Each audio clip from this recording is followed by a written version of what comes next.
In the early and mid-20th century, African Americans were still struggling to gain the same respect and rights as the rest of America. They dealt with a lot of prejudices, segregation, and discrimination. African Americans were treated as less than human. Jackie Robinson contributed to African Americans gaining respect in America through his perseverance and nonviolent action. He was born on January 31st, 1919 in Cairo, Georgia. He was the youngest of 5 siblings. He lived on a plantation with poor treatment and discrimination. Throughout his childhood, he had dealt with racism for a very long time. In the middle of such struggles, his father, Jerry Robinson, picked up and left his family. With little money and their main provider gone, his mother Molly took her children to live with their Uncle Burton in Pasadena, California.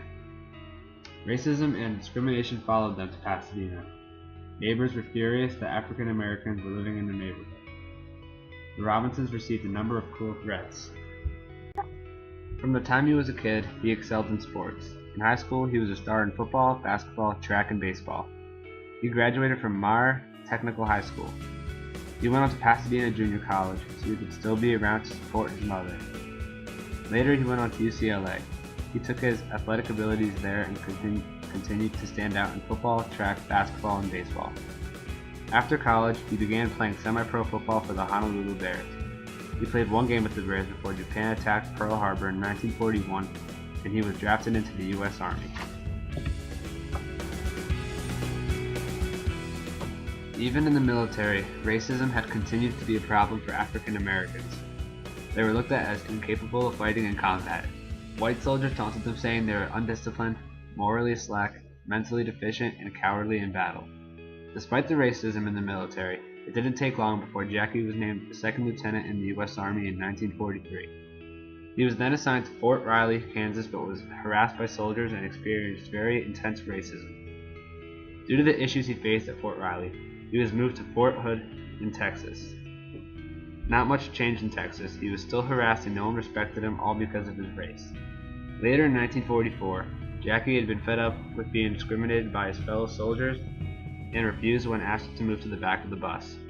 When he refused to give up his seat, he was arrested and was then honorably discharged from the military.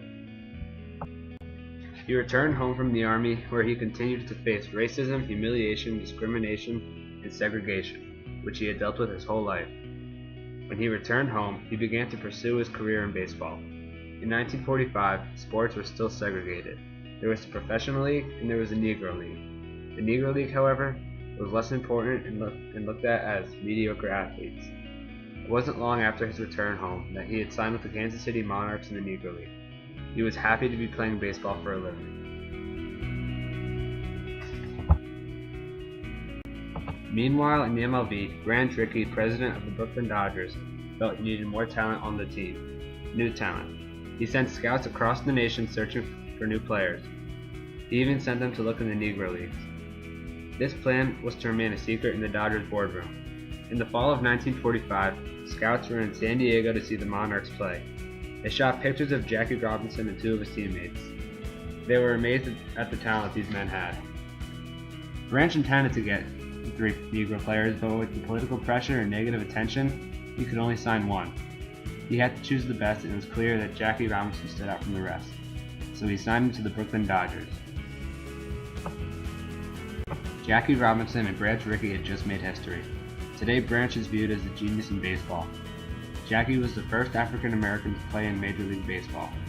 He was thrilled to be living his dream and was an inspiration to African Americans everywhere.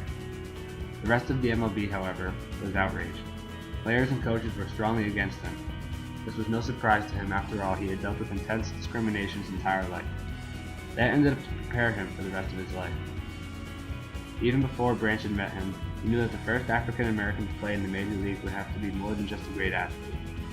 He would have to have courage, self-control, determination, and mental toughness. He would need those qualities to continue in the MLB despite all the taunting, criticism, and racism. Jackie would have to represent himself as a man of great character to prove the haters wrong. Branch knew that the first time he slipped up, his days in the MLB would be over. Branch supported him throughout his career and guided him. He had to block out everything that was being said and just focus on baseball. This was not an easy task. At just about every game he played, he was taunted in some way. This caused great frustration for him and made it hard to focus. He could not fight back, but it wasn't long before his teammates began to fight for him. The Dodgers accepted him and had his back through much of his career. One of his best friends on the team was Pee Wee Reese. He was the first teammate to stand up for Robinson. In 1947 at Cincinnati, the home crowd was giving Robinson one of the hardest times he had faced in his career. Pee Wee saw Robinson was upset. He went up to Jackie in the middle of the game and put his arm around him in front of the whole stadium.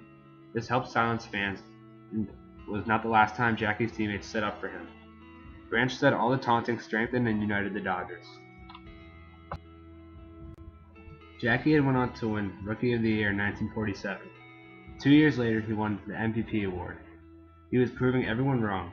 He was showing that African Americans were able to play with the white players. He had the support of African Americans all across the nation. Racism continued but did not stop Robinson from excelling in the MLB.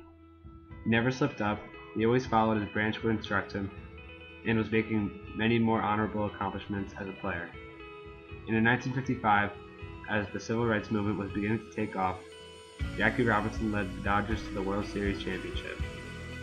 The next year, in 1956, after a very successful career, he retired from baseball. He broke the color line in baseball, fought racism, and left behind a legacy that would live forever.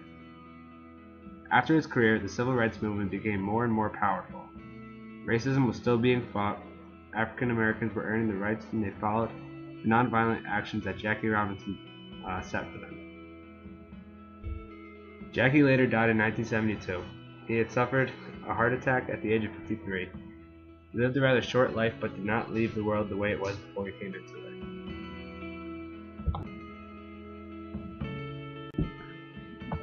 Today's sports are not segregated, and Jackie Robinson is the reason for that.